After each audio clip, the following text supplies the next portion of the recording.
All right, the Rams. They beat the Vikings 30-20, maybe with a little help there from the absolutely embarrassing no call. But the Rams, they're out of the cellar in the NFC West. They're 3-4. And guess who's in last place now in the NFC West? That is the San Francisco 49ers. Because the 49ers don't have any of the tiebreakers that they would need for this 3-4 record. The Seahawks are 4-3. I'll get it up on the screen for you right here, just so we have this all visualized. The Seahawks are at the top of the division. The Cardinals, the 49ers, and the Rams are all at 3-4.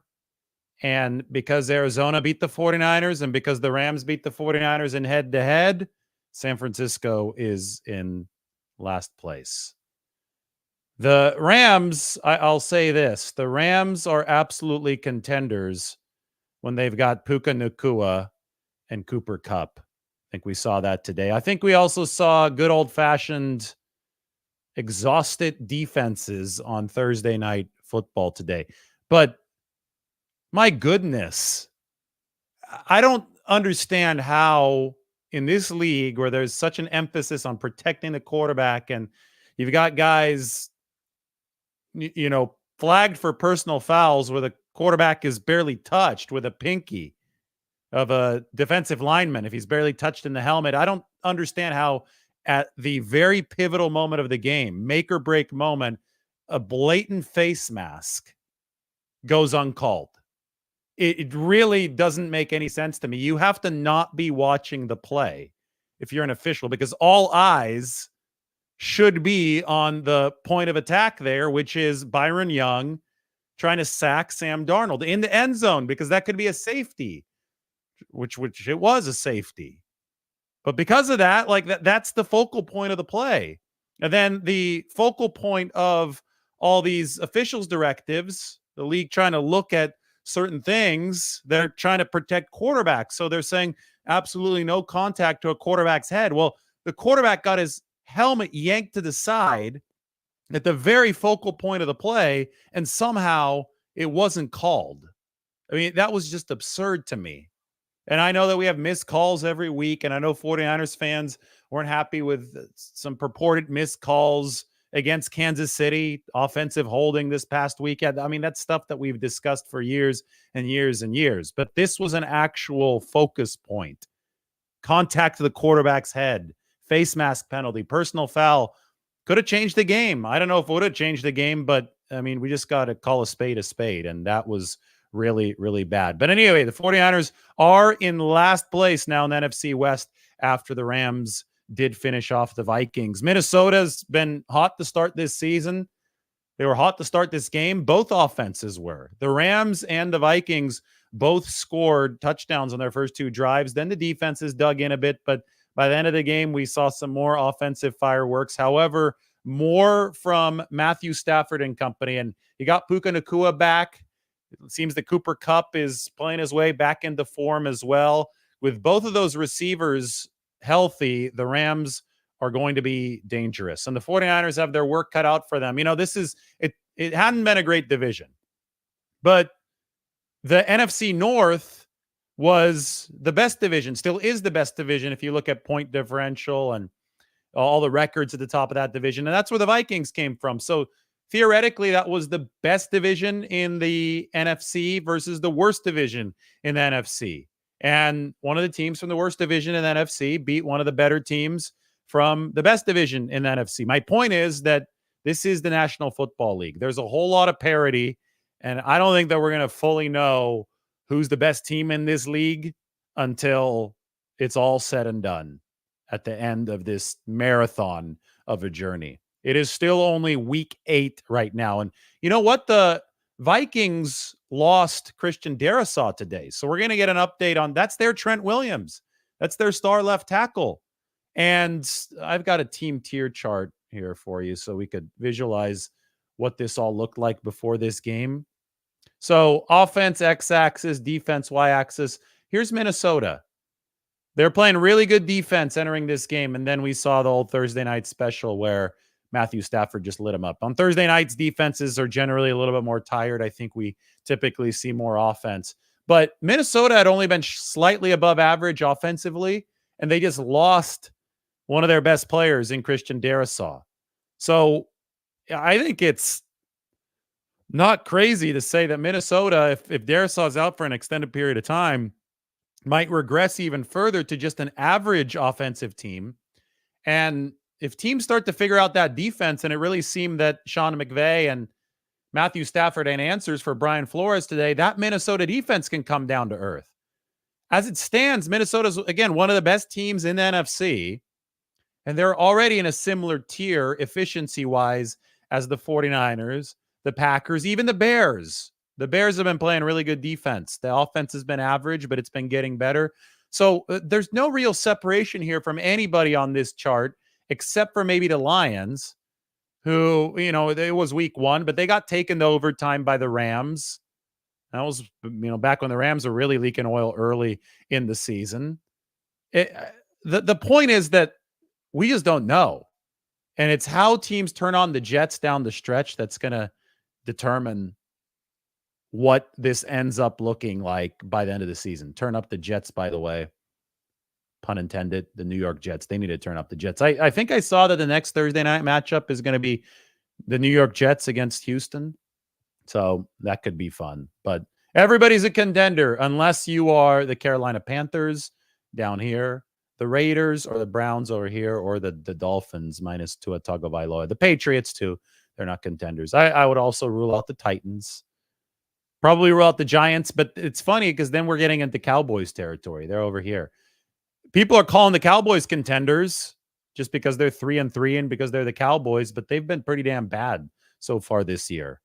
And since that is the case, the game with the 49ers is getting the whole primetime billing. I mean, it's Cowboys-Niners. That always seems to deserve a little bit more attention. But people are talking about the Cowboys as if they've been on the same level as the 49ers, but they really haven't. The equalizer has been special teams. That's not shown on this chart. So we'll talk a little bit more about that. But boy, this game between the Rams and the Vikings, it was very enjoyable to watch. Both quarterbacks went after it. This was before that terribly officiated safety. This was the QB battle in the game. Those of you who are familiar with these EPA charts and average depth of target and completion percentage over expectation, you know that darker green is better. If it goes into purple, then it's a little bit below average. But all the efficiency stats in the green for Stafford and Darnold, both efficient, the completion percentage over expectation, really good. The QBR over 80 for both quarterbacks. So we saw a nice quarterback exhibition tonight. Unfortunately, in a game like that, I always want to see it ended fairly by the players, right? And when there's a blatant personal foul, a face mask that wasn't called, you don't give Sam Darnold the fair chance that he should have had to try to move the ball down the field and tie the game. And I still think that the advantage was there with the Rams. I really love their new pass rusher, Jared Verse, the rookie. He had a nice night tonight. I still think that, especially without Christian Darrisaw, the Rams were probably going to win that game anyway. But I want to see Sam Darnold get his chance at the end of the game. I wanted to see that Darnold against Matthew Stafford battle come to a satisfying conclusion. And I think anybody that's watching this from a neutral standpoint would agree that that was not a satisfying conclusion. You want to see the game fairly adjudicated, and that it was not. But the NFC West is in a little bit of a logjam right now. And I know a lot of people are saying this is not a great division. I would agree with them. But it could end up a really good division. It just depends on how these teams finish out the season. Now, we've seen the last place team right now, the 49ers, beat the first place team pretty handily in Seattle 2 Thursdays ago. It's hard to believe that was already 2 weeks ago. So, I mean, I think the betting odds would still have the 49ers winning the NFC West. I think there's a lot of people still betting on the 49ers to win the entire NFC. But I think it just goes to show you that there is a certain level of parity there where the team that has demonstrated that it can beat the first place team by a rather significant margin is actually sitting in last place because they lost to the Rams and they lost to the Cardinals. Those were the two ugly losses for San Francisco. And Kyle Shanahan and his team, they're going to hope that they don't rear their ugly head later in tie-breaking scenarios in any divisional race scenarios, because those were both games which the 49ers led. The Rams are a whole lot better team with Puka Nacua and Cooper Kupp, and the 49ers got to face LA without both of them, and LA still beat them. That gives you an idea of how ugly of a loss that was for San Francisco. Definitely worse than the Arizona loss, because Arizona actually had their dudes, actually had their guys. The Rams were sitting there starting a rookie center against the 49ers, Bo Limmer. He was starting again against the Vikings, but it's much later in the year now. He's had some time to get his feet wet, but they had injuries up front. Rookie center starting early in the season. That should have been a blank check for the 49ers. And they didn't have the outlets that are named Cooper Kupp and Puka Nacua. And it was Tutu Atwell. It was players like that were beating San Francisco. That was just a brutal, brutal loss in week 3. Now the Rams are tougher. And if they stay healthy, they're going to be visiting Levi's Stadium later this season. I'm going to open up the 49ers schedule here. First, I want to open up the Rams schedule because I was curious about them. But here, we'll get the Niners schedule up so we could see the NFC West opponents that they'll be facing for the second time now that they've gone through the division once in this 2024 season. So here is the 49ers schedule.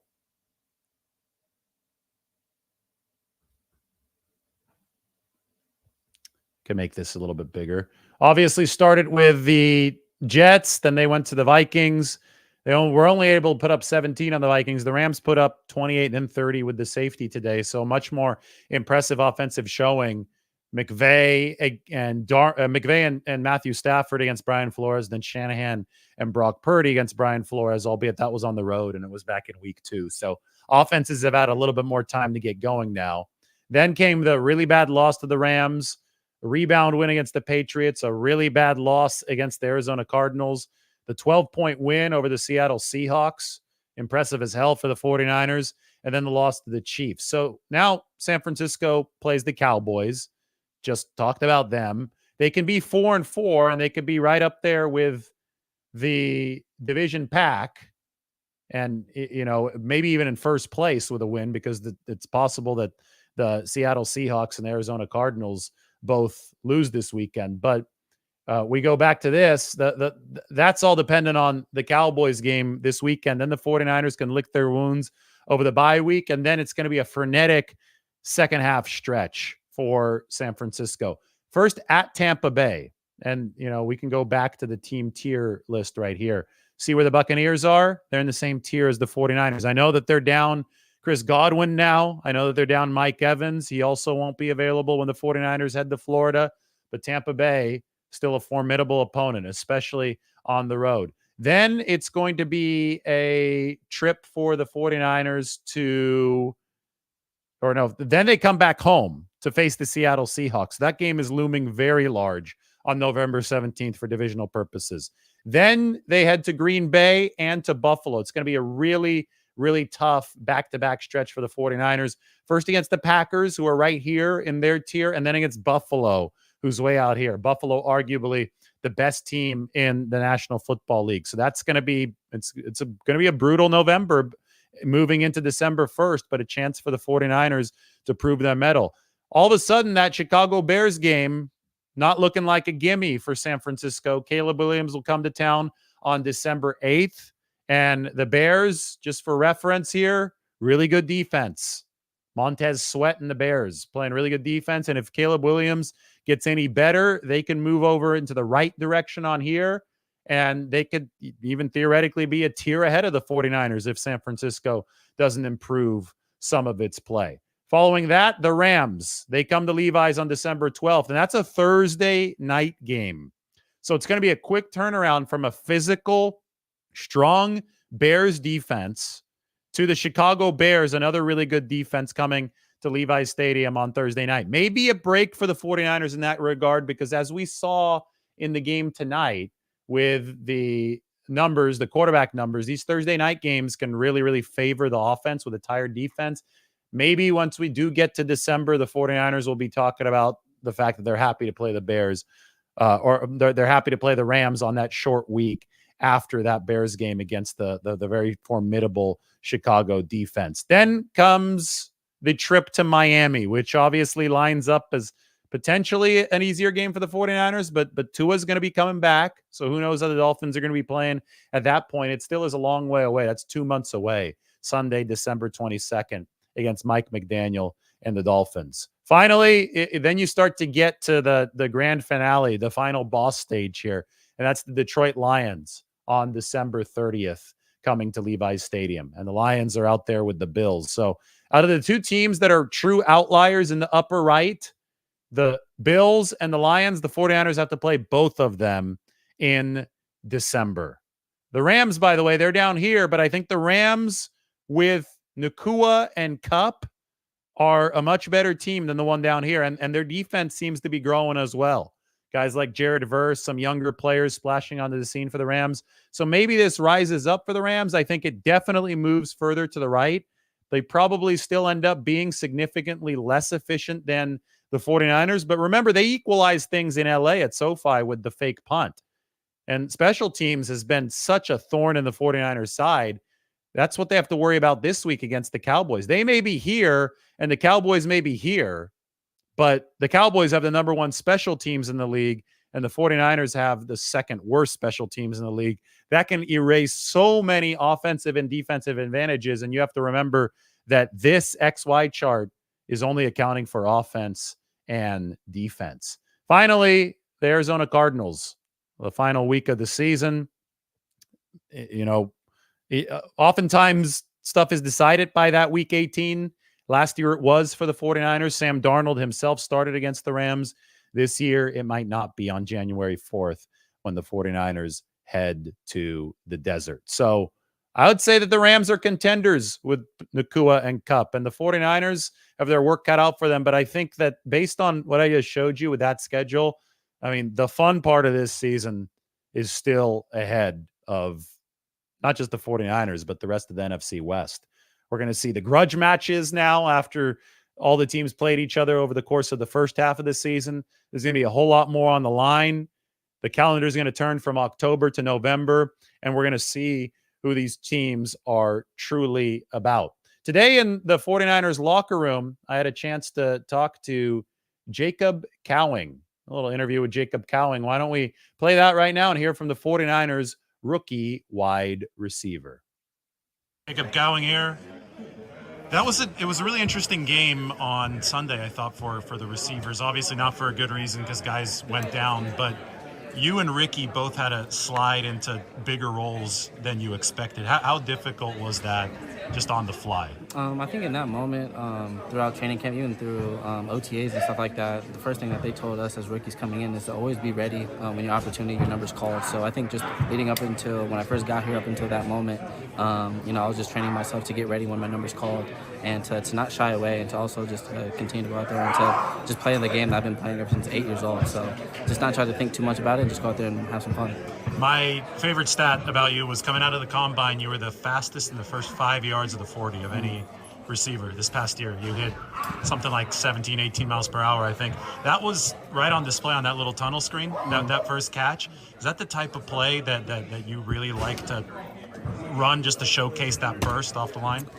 For me, I mean, yes and no. For me, I like the deep threat kind of thing, but also screens too. I think it's a good thing to add to my game, so that teams came with a game plan for what I'm about to do, either deep wise or anything like that. So, screens, stuff like that. That's just something when I get the ball in my hands, I like to just try and make something out of it and try and get as many yards or even try and score a touchdown every time I get the ball in my hands. So later in the game, the second catch, we saw the double move. Does a screen like that, you think, help you set you up for deeper plays just because you showcase that versatility? You can catch the ball short, but you can also go a little bit further downfield. I think it was a good play call, honestly, for the defense that the Chiefs put out there on that down. And I think it was just great execution on all levels, from the O-line, from the quarterback, from running backs, and the other receivers in their own routes. I think it was just good execution across the board that came out with a good result. And, a big catch, and I was very fortunate that my number was called. How good was it to see Ricky in the huddle with you on Sunday? It was a great feeling. All the adversity, like I said before in past interviews, just all the adversity that has been thrown at him. It's a lot for one human to deal with. So I mean, just to see him overcome all that, still push and still overcome everything, and still get on that field, make catches, get open, create separation. It shows a lot about who he is as a person, and that's a great guy to have. You're a few weeks into this now. With Kyle's offense is obviously an intricate thing. The receiver, he asks a lot out of the receivers. You need to know every single one of the positions. How difficult has it been to get integrated into this system, and how do you think it's going in the larger scale of things? Yeah, in the beginning, I would say definitely it was a struggle for sure. Learning everything, just kind of adapting to that offense. I mean, over time, ever since I got here and up until now, it's definitely getting better week in and week out. So I'm just got to continue to stay in my playbook, continue to do the things I've been doing for the plays that stick to me, and eventually it'll come. And that is Jacob Cowing in the locker room today. Thank you for his time. We discussed there at the end the intricate nature of the Shanahan offense, which I think is a nice segue into talking about the audibles, which everybody seems to have an opinion on now. And they didn't have as much of an opinion on it when the 49ers were a historically good offense last season, roaring their way to over 30 points a game, number one in efficiency across the league. What really bothers me and confuses me simultaneously is that somebody will say something at a press conference today, and today was Brock Purdy who said, yeah, we don't normally call audibles because the answer is built into every play. So the audible itself is within the play. It's not going to be barked out. That's the way that the 49ers run things. Why are people acting like this is new information? Shanahan has detailed the process multiple times. Brock Purdy has detailed the process multiple times. The 49ers have used it to great results. Obviously, the offense is coming off of a subpar game against the Chiefs, where, as we just saw in the Jacob Cowing interview, they're missing so many pieces. So it was all the puzzle pieces are in different spots because you're having to use the replacements like Cowing, like Ricky Pearsall, and roles that they didn't practice for. Of course, the offense didn't look great against the Chiefs. Why is that somehow reason to revisit how the 49ers fundamentally have run things when they've fundamentally run things at a successful level over the years? This has been a top 5 offense year in and year out for the 49ers. They're number 9 right now in offensive efficiency. DVOA has them, I think, number 6 or number 5. So they're closer to the top 5. EPA has them at number 9. Why can't we just sit back, realize that the 49ers have made good adjustments in the past, and that starts with Kyle Shanahan, and take that track record and see if they make those good adjustments again?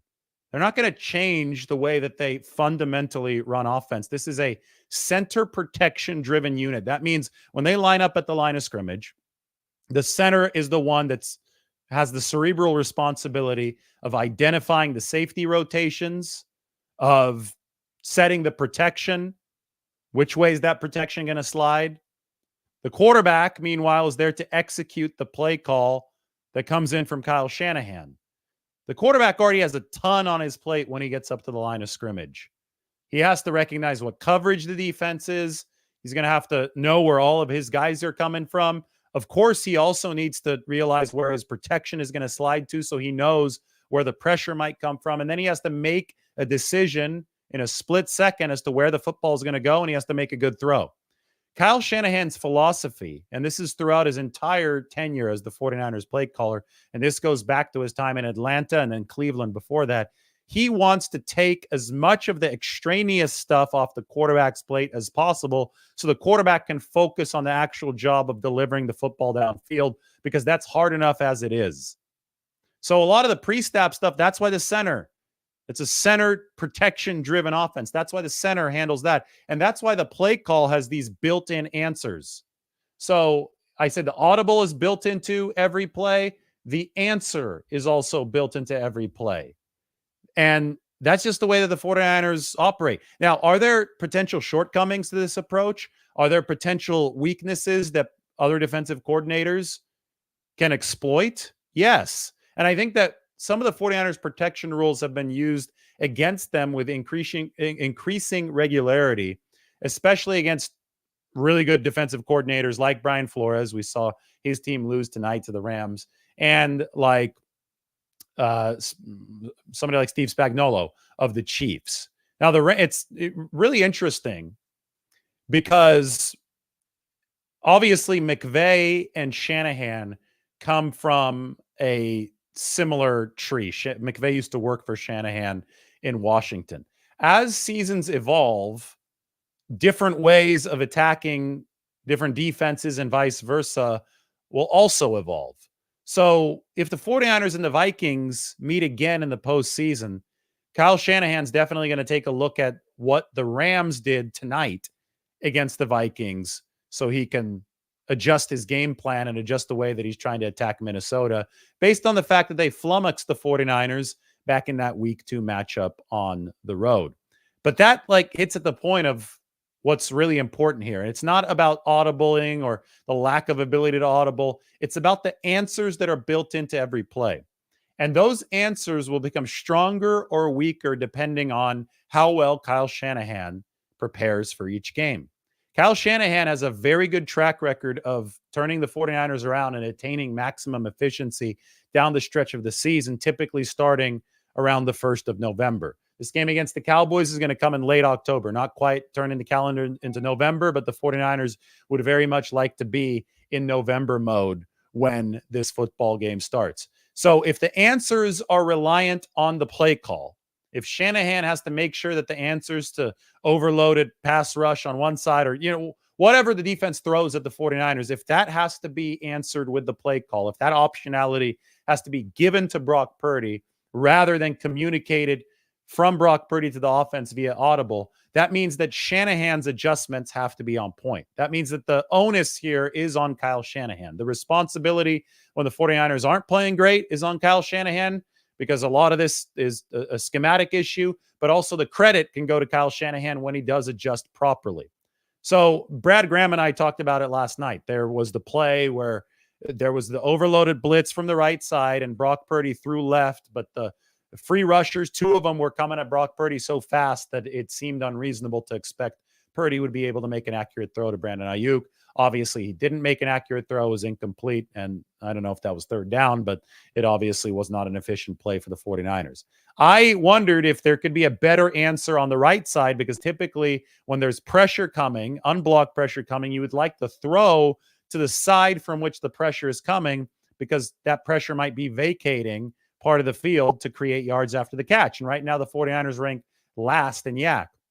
George Kittle ran up the seam on the play. Is there a way for George Kittle to, in the moment, realize, hey, there are unblocked rushers coming in from this side.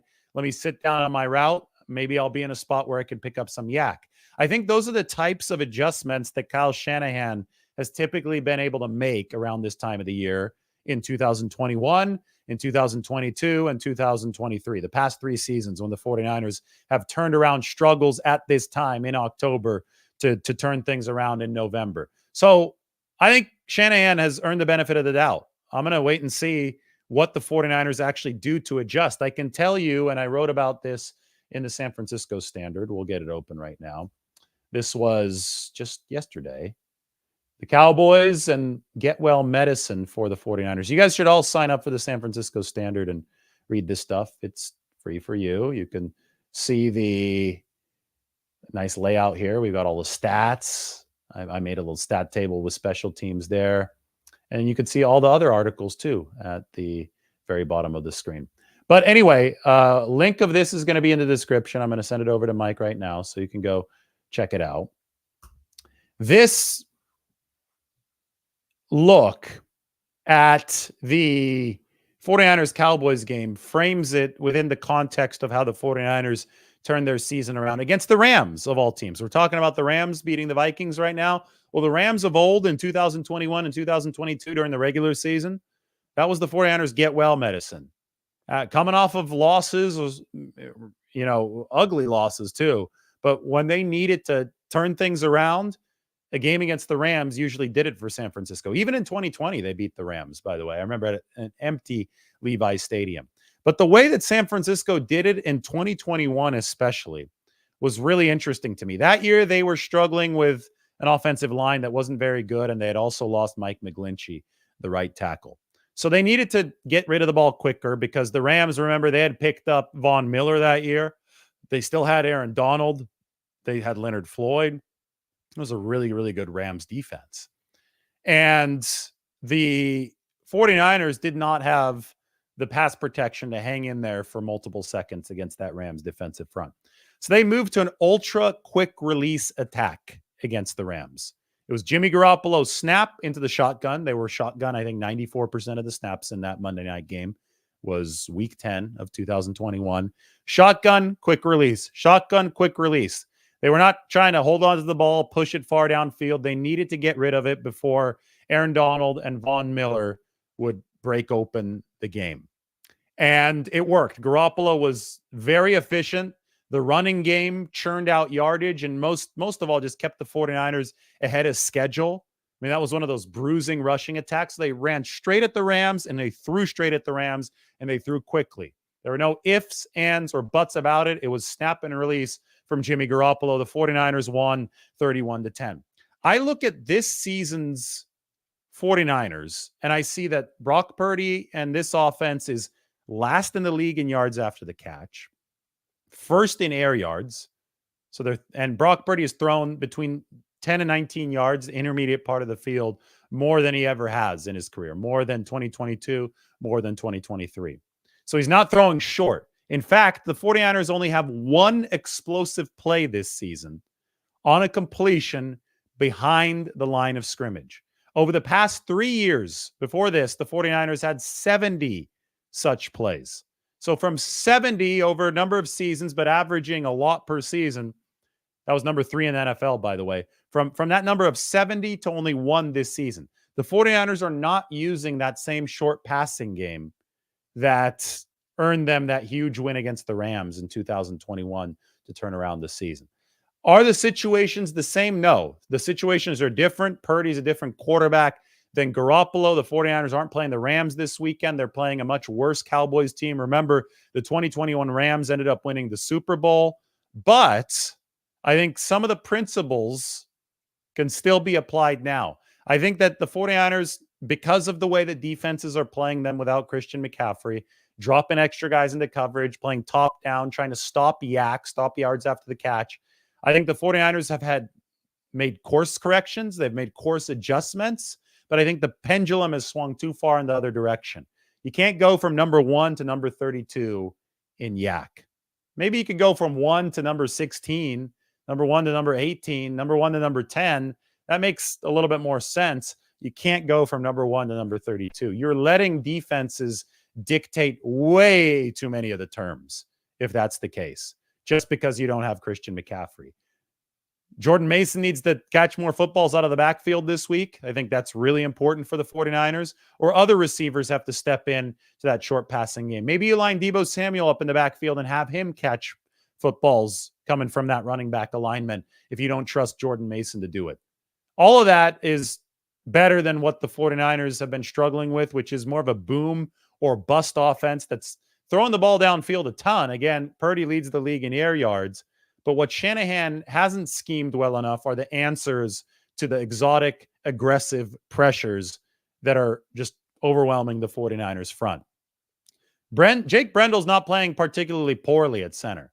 I don't think any of the 49ers offensive linemen are playing abysmally this year. Last year, they had major issues on the right side with Spencer Burford and Colton McKivitz in pass protection. But that's improved this year, especially with Dominic Pooney. You have the tools up front to play a good game mano a mano. But if the opposing defensive coordinators are bringing more than they can block up front, it's the scheme that has to have the quick answers. And the 49ers aren't delivering quickly enough downfield. Brock Purdy's time to throw is the highest in the league, average time for snap to release. The separation that the 49ers are averaging at the time of the catch, 2.8 yards, is the lowest in the league. So Purdy is having to wait to really, I don't want to say force the ball, but to squeeze the ball into tight windows. There need to be more easy answers in the quick game for the 49ers to take that next step as an offense. And the good news is this is something that they've already done really well in past seasons. The return of Christian McCaffrey will help this a lot, but the 49ers play the Cowboys and they won't have Christian McCaffrey this week. So they need to figure some of that out before then. Hello to everybody who's joining right now. This started as an NFL update. The 49ers are now in last place because the Rams beat the Vikings 30-20. If you want proof, well, here are the standings. The 49ers at 3-4, they don't have tiebreakers right now against the Rams and the Cardinals, but they'll have a chance to play both the Rams and the Cardinals later this year. And then November 17th, huge game against the Seattle Seahawks for the 49ers. I will say, though, that was just an embarrassing no call on a very obvious face mask. Byron Young, did you guys see that play? He yanks Sam Darnold's face mask as he throws him to the ground in the end zone. And then he, instead of celebrating in the sack, Byron Young puts his head into his hands. He's just burying his helmet into his hands because he's disappointed himself for grabbing the face mask. He knew that he grabbed the face mask, but the official, for some reason, did not know it, did not see it. So rarely do you see a player deliver the game-sealing play, yet be disappointed about it right after on the field because he was so certain that was going to be a penalty. But somehow, some way, the officials missed it. Anyway, we shouldn't lose sight of the main point, and that is the Rams played really good offensive football today against a team that had been very, very good defensively in the Minnesota Vikings. And you could see here, Nakua and Kupp, having both of those guys led to an extremely efficient performance from Matthew Stafford. You could see the team tiers here in the league. I think the Rams are going to be moving their way to the right. And the defense didn't play poorly today either. I mean, early on, Sam Darnold carved them up, but I don't think they gave up a single touchdown after those first two drives. So Darnold's overall numbers were still good. The 80 QBR, really nice over here on the right. But the Rams defense bent but didn't break down the stretch. And like I said, I like some of the rookies. They're going to be contenders with the 49ers in the NFC West. I think a lot of people had written the Rams off entering this game, especially. They were, what, 2-4? And they said, yeah, they're going to be selling before the trade deadline. There is no reason for the Rams to sell right now before the trade deadline. They've got Matthew Stafford at quarterback. They've got two really good receivers in Puka Nacua and Cooper Kupp. They've got some nice young defensive players who can continue to get experience. If I'm the Rams, I stay the course because you look at the NFC West standings and everybody is still in contention.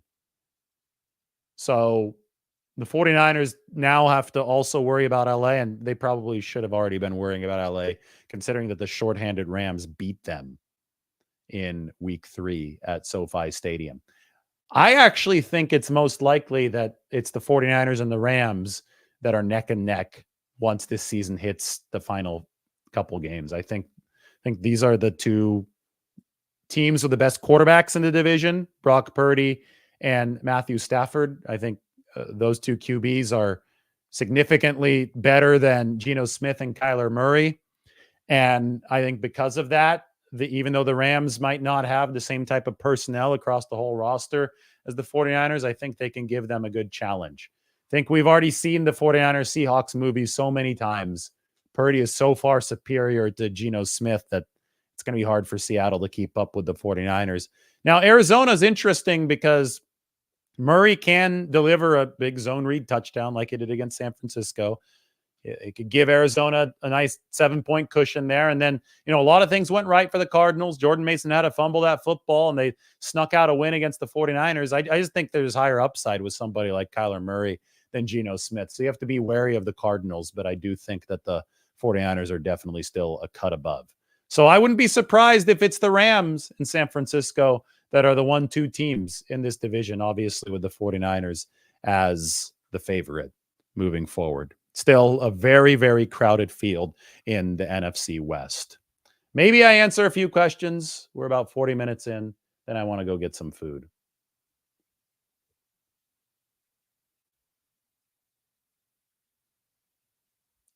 Mike says, I may be giving Kyle too much credit, but I really think San Francisco will get on the right track this week with a win against Dallas. They've been able to move the ball well, but just haven't been able to finish. Yeah, I mean, they're number 9 in offensive EPA, and I think they're 5 or 6 in DVOA. It doesn't really matter, but this is not a horrible offense by any stretch of the imagination. It's an injured offense. It's been disjointed at times, but Brock Purdy is still playing top-level football. One bad game doesn't change that. For example, I can go back to some data for you. SF Data 49ers is a really cool Twitter account that I just discovered a couple weeks ago. Does a great job compiling data from around the league. And this is what the 49ers have been dealing with at the quarterback position this year. That's Brock Purdy at number 2. This is a composite of different rankings, EPA per play. So Purdy is 7th there. He's 8th in completion percentage over expectation, 6th in lowest bad throw rate, 7th in pressure to sack percentage, 16th in quarterback rating, and number 2 in average depth of target. I disagree with having average depth of target as a factor in determining which quarterback is good and which quarterback isn't. I think that's why Mahomes is so low. I'm not an air yards guy. I think sometimes you throw shorter by design. I mean, Mahomes obviously throwing shorter by design down here. So I disagree with that part of the methodology, but it does help Purdy be ranked higher here. And I think that there just isn't really a massive weakness in Purdy's statistical profile. Somebody like Lamar Jackson has a really high bad throw rate. Brock Purdy is down lower at about 11%. Anyway, the 49ers have good quarterback play. They have moved the football. They had a bad game against the Chiefs where, 4 weapons, their top 4 eligible receivers were out, 2 of whom they didn't expect to be out, in Brandon Ayuk and Deebo Samuel, who had pneumonia. So they had to adjust on the fly in a timing-based offense with landmarks and shoulder leans and precision. That's very, very important toward the end result of the play. Not a surprise that the 49ers looked disjointed against the Kansas City Chiefs. And I think that a couple seasons worth of data tells us that they're probably going to look a whole lot better against the Dallas Cowboys and then moving forward beyond that. Somebody had to leave because they said the liquor store was closing soon. I hope you got to the liquor store.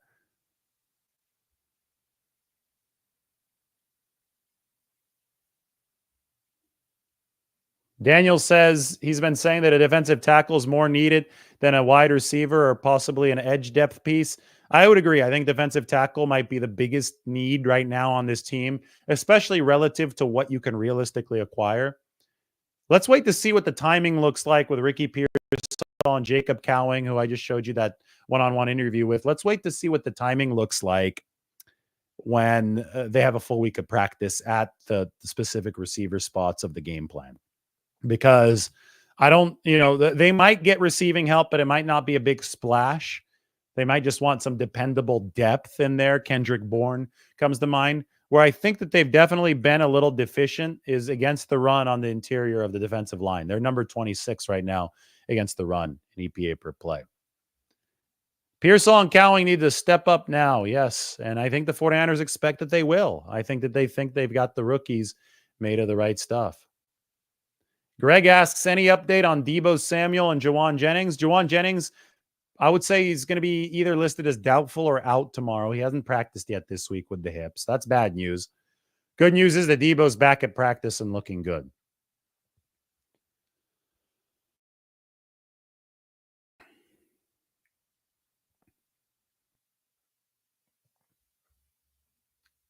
Do I think Ricky Pearsall adds another element to this 49ers offense? Well, they've lost some big elements with Brandon Ayuk getting hurt, but I think that they ultimately thought that Ricky Pearsall could play every one of the positions, could be a good separator, could have that dog in him. And I think in a vacuum, yes, he adds something, but I think in the totality of things, you're looking to replace what you lost with Brandon Ayuk. How does the wide receiver lineup look like without Jennings? Well, probably for this week, you don't see Jennings step into the X role, right? We said that might be possible down the stretch, stepping into the X role of Brandon Ayuk. But I do think that you see Chris Conley definitely step into it this week. He's the direct backup to Brandon Ayuk. So Conley might start this game. Debo will stay in the Z.